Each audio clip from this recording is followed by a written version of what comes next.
Somebody's got to know. Come with me and run away. Pack up your bags, 'cause we're going now. Driving all night to the edge of town. Just you and I, no one else around. Come with me and run away.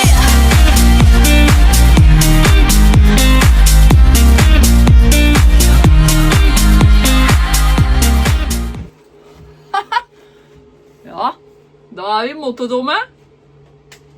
Det nye soverommet. Modell, kaller vi den. Her driver vi og styrer i dag, kan du si.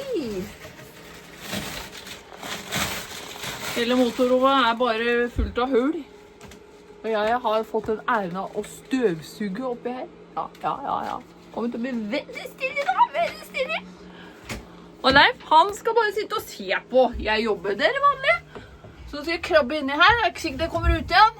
Men jeg har en liten utvei. Hvis vi kan se den der, ja.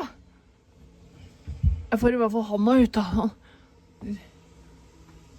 Filmer litt lenger. Kan jeg vinke på noen? Hvis ikke jeg kommer ut, så kanskje de kommer og henter meg.